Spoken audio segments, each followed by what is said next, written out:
In the days after the September attacks, there were countless rumors about strange coincidences surrounding the events. One report about a group of Middle Eastern men spotted the morning of September 11th parked just across the river from New York City has not gone away. Investigation of their presence has led to questions about whether Israel was conducting espionage on U.S. soil. We're joined now by ABC's John Miller with an exclusive report this evening. That's right, Elizabeth. This is a case that took the FBI and the CIA more than 2 months to sort out, while 5 Israelis waited in jail. It began when this woman was watching the Twin Towers burning from her apartment in New Jersey. She noticed 3 men on top of a van, posing for pictures with the towers burning in the background. And I could see that they were like happy. You know, they didn't look shocked to me. You know, they didn't look shocked. I thought it was very strange. The witness called police, who stopped the van hours later and arrested 5 men. All 5, it turns out, were Israeli. They were turned over to the FBI. Sources tell ABC News during a check of national security databases, some of the men were listed as having had connections with Israeli intelligence. At the FBI, that set off alarm bells. The FBI needed the answers to 3 important questions. Who were these men? What brought them to that parking lot on the morning of September 11th? And did they have any advance knowledge of what was going to happen that day? The men said they were just taking pictures at the time. They said they worked for a company called Urban Moving. The FBI obtained a search warrant for the company's offices. 2 SUVs were filled up with between 9 and 12 boxes and computers. Not long after the arrests, the offices of Urban Moving were simply abandoned. Almost everything was left behind. In jail, the 5 Israelis were repeatedly interrogated and given lie detector tests. Stephen Gordon was their American lawyer. They were asked questions if they had ever been approached by or hired by any non-United States intelligence community. While there is still some debate among American intelligence officials, many investigators believe some of the men were part of an Israeli operation aimed at monitoring radical Islamic charities that support groups like Hamas, something lawyers for the 5 men and the Israeli government strongly deny. These 5 Israelis were not involved in any intelligence operation in the United States. The story is simply false. In the end, the FBI concluded there was no evidence that any of the 5 men had advance knowledge of the September 11th plot. After 71 days, the 5 Israelis were deported, leaving some ruffled feathers among both U.S. and Israeli officials. According to federal officials, the 5 men have been barred from returning to the United States for 10 years, they say because they violated immigration laws. Bottom line, John, is there any evidence any of these 5 men knew about the September 11th attacks before they occurred?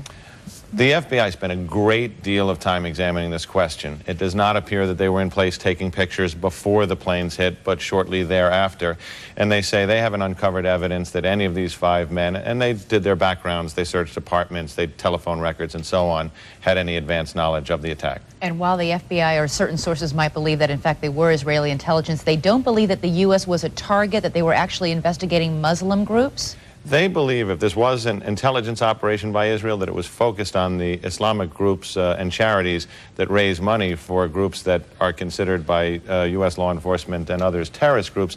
And you'll note that after September 11th, the U.S. moved on many of these groups with indictments, arrests, raids on their headquarters, something that hadn't happened prior to this. These are groups that Israel believes have been funding Hamas and other terrorist organizations? Groups that are responsible for most of the suicide bombings there. All right, John Miller will have a full report. You can see it tonight on 2020 at 10 o'clock Eastern. But particularly in the Middle East, millions of people believe Israeli agents were involved in the attack. And they claim there is a basis for their suspicions. Moments after the planes hit the World Trade Center, eyewitnesses reported seeing a group of young men apparently celebrating. I grab my binoculars and I'm trying, to look at the Twin Towers. But what caught my attention, down there, I see this van parked. This part of New Jersey has a large Muslim community. It would turn out that 3 of the 9/11 hijackers had lived there. A major terrorist manhunt began, and just 6 hours after the attack, the van was stopped at a roadblock by patrolman Scott DiCarlo. We were asked to detain the van and the passengers. They were just removed from the vehicle patted down for safety precaution and, detained. 911 call at 410 Park. I think once the FBI arrived, one of them stated that they were on our side. There's something to that effect. The mood was confusion. As people were driving by, they were screaming all sorts of excerpts. Profanity, things to that effect. Nothing that I'd care to repeat. 3-1 day, they're in service.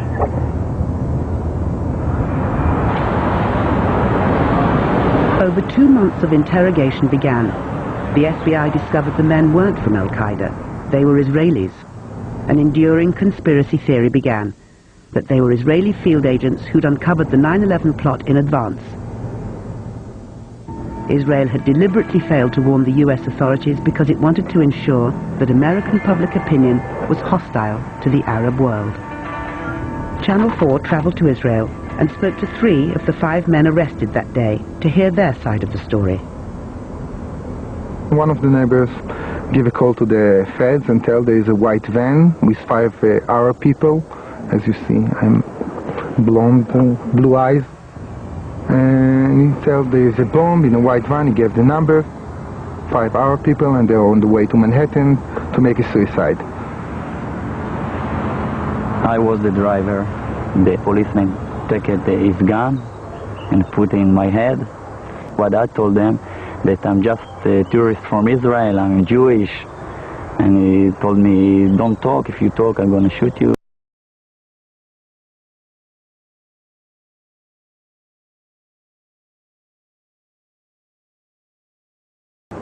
Where are the bombs? Where did you want to do the suicide? And I don't know nothing about what to say. People were spitting on us from the street. They are passing with the cars and spit on us. Because they thought that we are the Arabs. They were looking for someone to blame.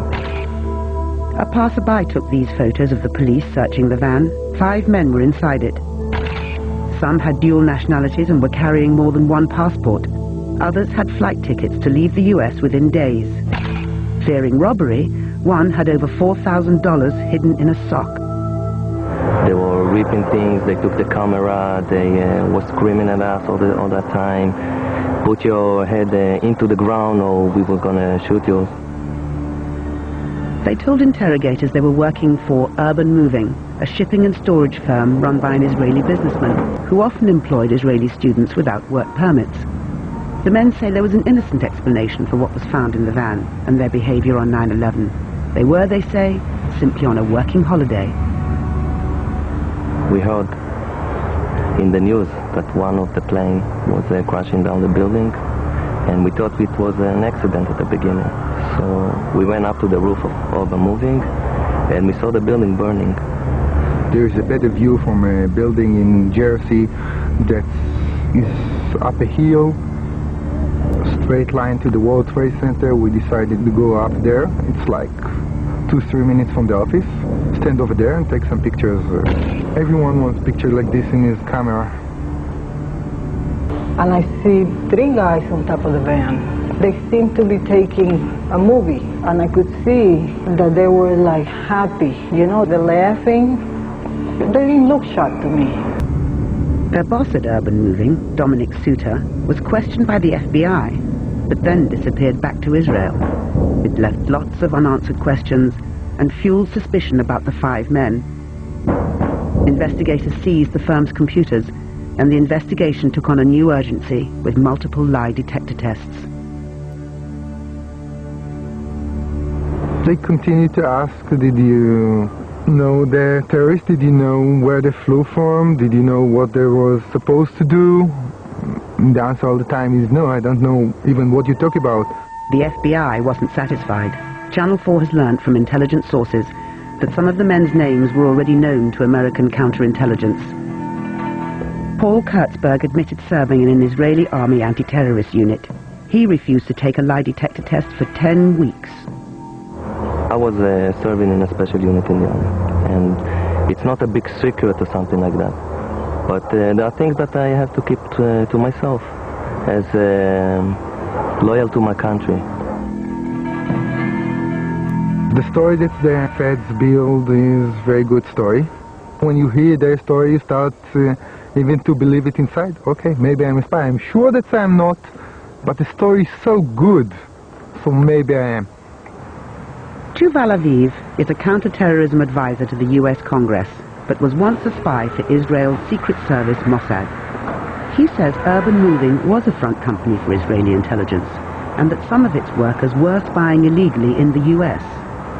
Israel has engaged in intelligence gathering in friendly countries. Some of it is done with permission, and some of it probably has been done without permission in areas that is vital to Israeli interest, where large Arab communities operate and live, where there's a lot of fundraising for terrorist activities in the Middle East. That's the old undercover. This is the old way of gathering intelligence, which America has not used. If a decision is being made to put a bomb under a building during and after a prayer on a Friday night in a mosque, you have to be in the mosque. You will not be able to do it from a satellite. Sources close to Israeli intelligence have told Channel 4 that Urban Moving produced no information that could have prevented 9/11. But whatever the truth of the conspiracy story, it's flushed out the possibility that Israel spies on America, its closest ally, an espionage tactic that both governments would prefer kept secret. There are certain type of information that and methods of collections that you don't want to share with the local host country. Systems that you use, contacts that you make, undercover operations that you penetrating other terrorist networks. Those types of information you don't share with anybody. The Urban Moving 5 were eventually deported to Israel for visa violations. Channel 4 understands, from sources close to US intelligence, that the condition of their release was that Israel promised not to spy in the US without permission. Then, as now, the Israeli government publicly denies it spies in the US. Amazingly enough, we have found the moving company where the 5 Israelis worked. Was this building being used as a front for some kind of Israeli intelligence operation that possibly was doing surveillance on the Arab-American community? Were there men celebrating or slapping 5s or whatever? We had received an all-points bulletin, and I just happened to see the van and, hollered over to my lieutenant.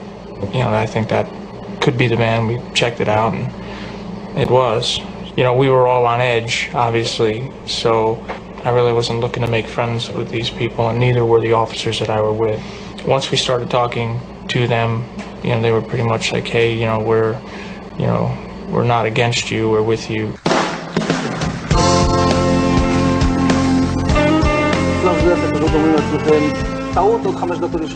And at that point, we were taken for another round of questioning, this time related to our allegedly being members of Mossad. The fact of the matter is, we are coming from a country that experiences terror daily. Our purpose was to document the event. The 5 Israelis were detained for 10 weeks and finally deported on immigration violations after the FBI cleared them of any involvement in 9/11.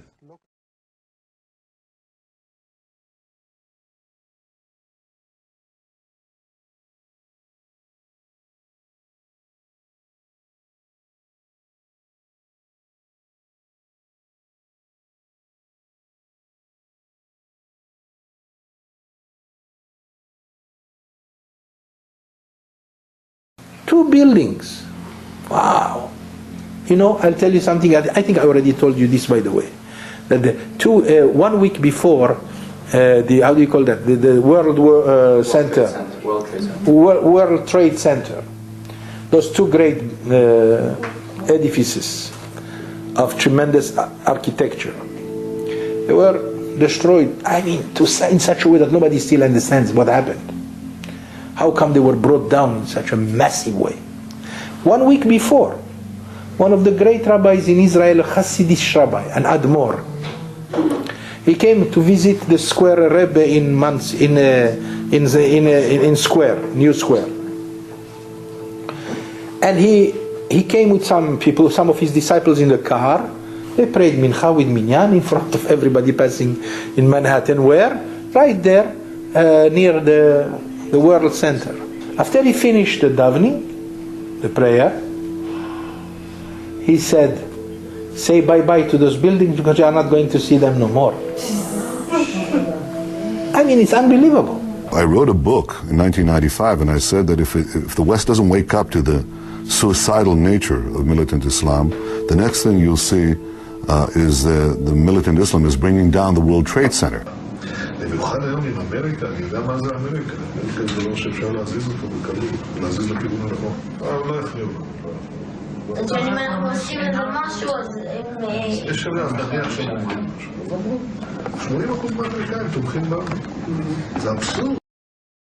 The Israeli newspaper Ma'ariv has reported Israel's former Prime Minister Benjamin Netanyahu has publicly said the September 11th attacks have been good for Israel. Netanyahu said, quote, "We're benefiting from one thing, and that is the attack on the Twin Towers and Pentagon and the American struggle in Iraq."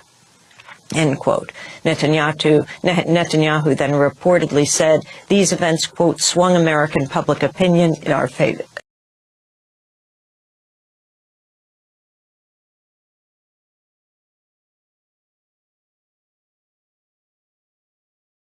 Years since a civilian working for the Navy was charged with passing secrets to Israel. Jonathan Pollard pled guilty to conspiracy to commit espionage and is serving a life sentence. At first, Israeli leaders claimed Pollard was part of a rogue operation, but later took responsibility for his work. Now, Fox News has learned some U.S. investigators believe that there are Israelis again very much engaged in spying in and on the U.S., who may have known things they didn't tell us before September 11th. Fox News correspondent Carl Cameron has details in the first of a four-part series. Since September 11th, more than 60 Israelis have been arrested or detained, either under the new Patriot anti-terrorism law or for immigration violations. A handful of active Israeli military were among those detained, according to investigators, who say some of the detainees also failed polygraph questions when asked about alleged surveillance activities against and in the United States. There is no indication that the Israelis were involved in the 9/11 attacks, but investigators suspect that the Israelis may have gathered intelligence about the attacks in advance and not shared it.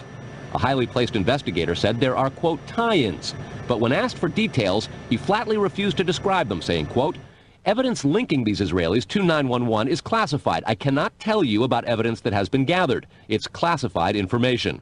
Fox News has learned that one group of Israelis, spotted in North Carolina recently, is suspected of keeping an apartment in California to spy on a group of Arabs who the United States is also investigating for links to terrorism.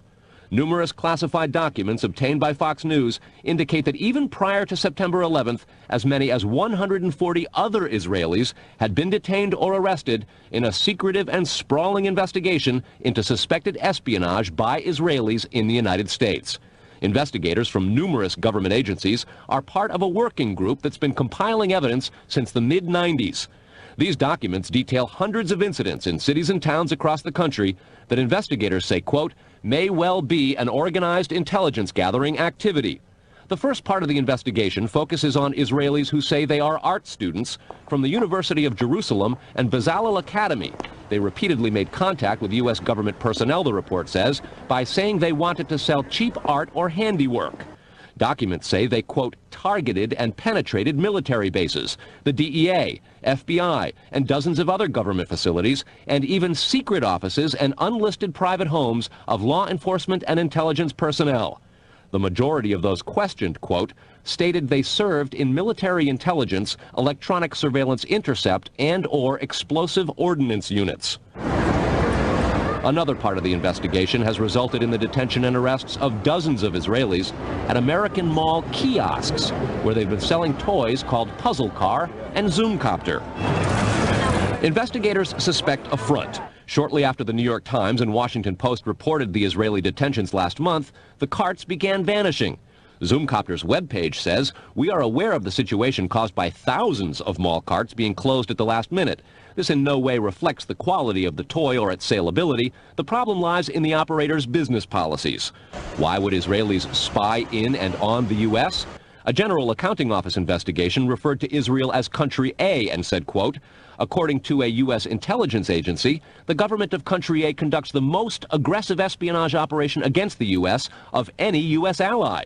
A defense intelligence report said Israel has a voracious appetite for information and, quote, the Israelis are motivated by strong survival instincts which dictate every facet of their political and economic policies. It aggressively collects military and industrial technology, and the U.S. is a high priority target. The document concludes, quote, Israel possesses the resources and technical capability to achieve its collection objectives. A spokesman for the the Israeli embassy here in Washington issued a categorical denial, saying any suggestion that Israelis are spying in or on the U.S. is, quote, simply not true. There are other things to consider, and in the days ahead, we will take a look at the U.S. phone system and law enforcement's methods for wiretaps, and an investigation into the possibility that both have been compromised by our friends and allies overseas. Brett? Carl, what about this question of advanced knowledge of what was going to happen on 9/11? How clear are investigators that some Israeli agents may have known something? Well, it's very explosive information, obviously, and there's a great deal of evidence that they say they have collected. None of it necessarily conclusive. It's more when they put it all together. A bigger question, they say, is how could they not have known? Almost a direct quote, Brett. This going to the fact that they were spying on some Arabs, right? Correct. All right, Carl, thanks very much. We reported on the approximately 60 Israelis who had been detained in connection with the September 11th terrorism investigation. Carl Cameron reported that U.S. investigators suspect that some of these Israelis were spying on Arabs in this country and may have turned up information on the planned terrorist attacks back in September that was not passed on. Tonight, in the second of 4 reports on spying by Israelis in the U.S., we learn about an Israeli-based private communications company for whom a half dozen of those 60 detained suspects worked. American investigators fear information generated by this firm may have fallen into the wrong hands and had the effect of impeding the September 11th terror inquiry. Here's Carl Cameron's second report. Fox News has learned that some American terrorism investigators fear certain suspects in the September 11th attacks may have managed to stay ahead of them by knowing who and when investigators are calling on the telephone. How? By obtaining and analyzing data that's generated every time someone in the U.S. makes a phone call. One sitting in state, please. Here's how the system works. Most directory assistance calls and virtually all call records and billing in the U.S. are done for the phone companies by Amdocs Limited, an Israeli-based private telecommunications company. Amdocs has contracts with the 25 biggest phone companies in America and more worldwide. The White House and other secure government phone lines are protected, but it is virtually impossible to make a call on normal phones without generating an Amdocs record of it. In recent years, the FBI and other government agencies have investigated Amdocs more than once. The firm has repeatedly and adamantly denied any security breaches or wrongdoing. But sources tell Fox News that in 1999, the super-secret National Security Agency, headquartered in northern Maryland, issued what's called a top-secret, sensitive, compartmentalized information report, TSSCI, warning that records of calls in the United States were getting into foreign hands, in Israel in particular. Investigators do not believe calls are being listened to, but the data about who's calling whom and when is plenty valuable in itself. An internal Amdocs memo to senior company executives suggests just how Amdocs generated call records could be used, quote, widespread data mining techniques and algorithms, combining both the properties of the customer, like credit rating, and properties of the specific behavior such as whom the customers are calling. The Amdocs memo says the system should be used to prevent phone fraud, but U.S. counterintelligence analysts say it could also be used to spy through the phone system. Fox News has learned that the NSA has held numerous classified conferences to warn the FBI and CIA how Amdocs records could be used. At one NSA briefing, a diagram by the Argonne National Lab was used to show that if the phone records are not secure, major security breaches are possible. Another briefing document said, quote, it has become increasingly apparent that systems and networks are vulnerable. Such crimes always involve unauthorized persons or persons who exceed their authorization, acting on exploitable vulnerabilities. Those vulnerabilities are growing because, according to another briefing, the U.S. relies too much on foreign companies like Amdocs for high-tech equipment and software. Quote, many factors have led to increased dependence on code developed overseas. We buy rather than train or develop solutions. U.S. intelligence does not believe the Israeli government is involved in a misuse of Amdocs information, and Amdocs insists that its data is secure. What U.S. government officials are worried about, however, is the possibility that Amdocs data could get into the wrong hands, particularly organized crime, and that would not be the first time that such a thing has happened. Fox News has documents of a 1997 drug trafficking case in Los Angeles in which telephone information, the types that Amdocs collects, was used to, quote, completely compromise the communications of the FBI, the Secret Service, the DEA, and the LAPD. And we'll have that and a lot more in the days ahead, Brett. Carl, I want to take you back to your report last night on those 60 people who are Israelis who were detained in the anti-terror investigation, and the suspicion that some investigators have that they may have picked up information on the 9/11 attacks ahead of time, not passed it on. There was a report, you'll recall, that the Mossad, the Israeli intelligence agency, did indeed send representatives to the U.S. to warn just before 9/11 that a major terrorist attack was imminent. Why does that not? How does that leave room for the lack of a warning? Well, I remember the report, Brett. We did it first internationally right here on your show on the 14th. What investigators are saying is that that warning from the Mossad was nonspecific and general, and they believe that it may have had something to do with the desire to protect what are called sources and methods in the intelligence community. The suspicion being perhaps those sources and methods were taking place right here in the United States. The question came up in the Select Intelligence Committee on Capitol Hill today. They intend to look into what we reported last night, and specifically that possibility, Brett. So, in other words, the problem wasn't the lack of a warning. The problem was lack of useful details. Quantity of information. All right, Carl, thanks very much. Coming up next, Israeli-based company called Amdocs that generates the computerized records and billing data for nearly every phone call made in America. As Carl Cameron reported, U.S. investigators digging into the 9/11 terrorist attacks fear that suspects may have been tipped off to what they were doing by information leaking out of Amdocs. In tonight's report, we learned that the concern about phone security extends to another company founded in Israel that provides the technology that the U.S. government uses for electronic eavesdropping. Here is Carl Cameron's third report. The company is Comverse Infosys, a subsidiary of an Israeli-run private telecommunications firm with offices throughout the U.S. It provides wiretapping equipment for law enforcement. Here's how wiretapping works in the U.S. Every time you make a call, it passes through the nation's elaborate network of switchers and routers run by the phone companies. Custom computers and software made by companies like Comverse are tied into that network to intercept, record, and store the wiretapped calls, and at the same time transmit them to investigators. The manufacturers have continuing access to the computers so they can service them and keep them free of glitches. This process was authorized by the 1994 Communications Assistance for Law Enforcement Act, or CALEA.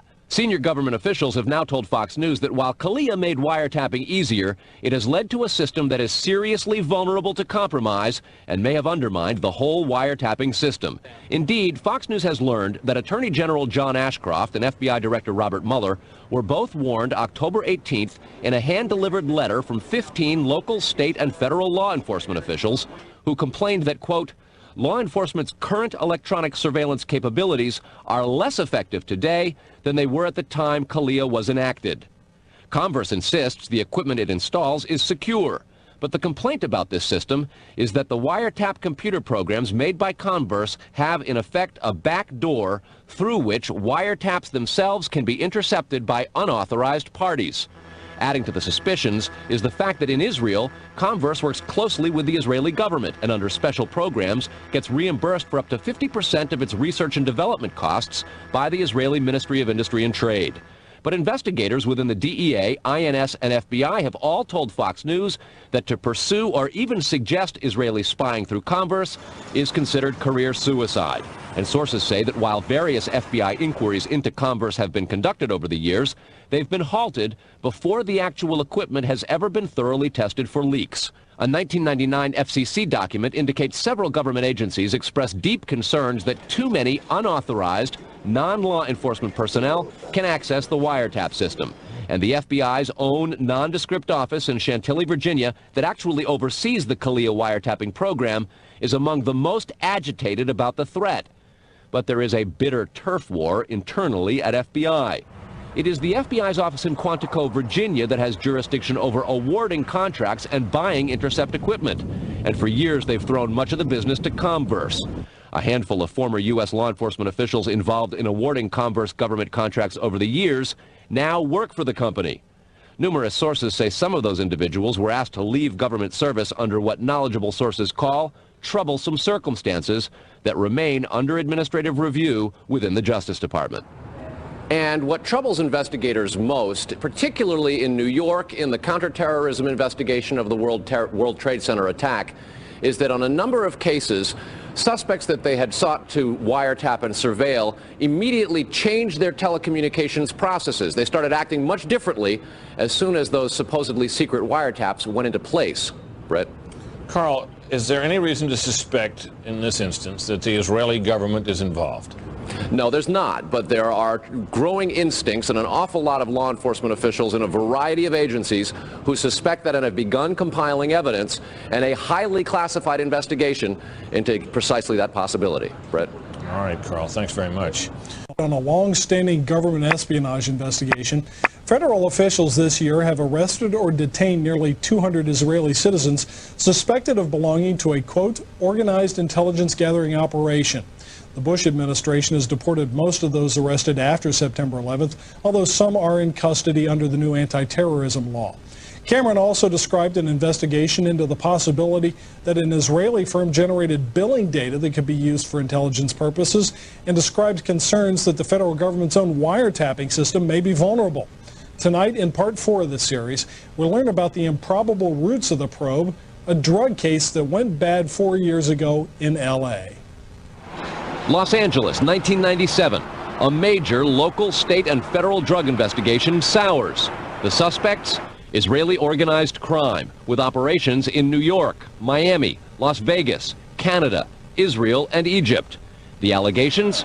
Cocaine and ecstasy trafficking, and sophisticated white-collar credit card and computer fraud. The problem? According to classified law enforcement documents obtained by Fox News, the bad guys had the cops' beepers, cell phones, even home phones under surveillance. Some who did get caught admitted to having hundreds of numbers and using them to avoid arrest. Quote, this compromised law enforcement communications between LAPD detectives and other assigned law enforcement officers working various aspects of the case. The organization discovered communications between Organized Crime Intelligence Division detectives, the FBI, and the Secret Service. Shock spread from the DEA to the FBI in Washington and then the CIA. An investigation of the problem, according to law enforcement documents, concluded, quote, the organization has apparent extensive access to database systems to identify pertinent personal and biographical information. When investigators tried to find out where the information might have come from, they looked at Amdocs, a publicly traded firm based in Israel. Amdocs generates billing data for virtually every call in America, and they do credit checks. The company denies any leaks, but investigators still fear that the firm's data is getting into the wrong hands. When investigators checked their own wiretapping system for leaks, they grew concerned about potential vulnerabilities in the computers that intercept, record, and store the wiretapped calls. A main contractor is Comverse Infosys, which works closely with the Israeli government and under a special grant program is reimbursed for up to 50% of its research and development costs by Israel's Ministry of Industry and Trade.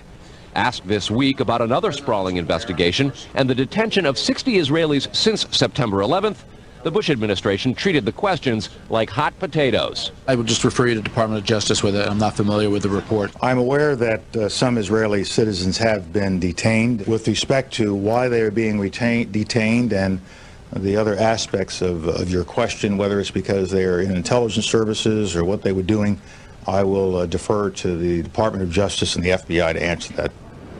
Beyond the 60 apprehended or detained and many deported since September 11th, another group of 140 Israeli individuals have been arrested and detained in this year in what government documents describe as, quote, an organized intelligence gathering operation designed to, quote, penetrate government facilities. Most of those individuals said they had served in the Israeli military, which is compulsory there, but they also had, most of them, intelligence expertise and either worked for Amdocs or other companies in Israel that specialize in wiretapping. Earlier this week, The Israeli embassy here in Washington denied any spying against or in the United States. Tony? Carl, we've heard the comments from Ari Fleischer and Colin Powell. What are officials saying behind the scenes? Well, there's real pandemonium described at both the FBI, the DEA, and the INS. A lot of these problems have been well known to some investigators, many of whom have contributed to the reporting on this story. And what they say is happening is supervisors and management are now going back and collecting much of the information because there's tremendous pressure from top levels of all of those agencies to find out exactly what's going on. At the DEA and the FBI already, a variety of administrative reviews are underway, in addition to the investigation of the phenomenon. They want to find out how it is that all this has come out, as well as be very careful because of the explosive nature and very political ramifications of the story itself. Tony?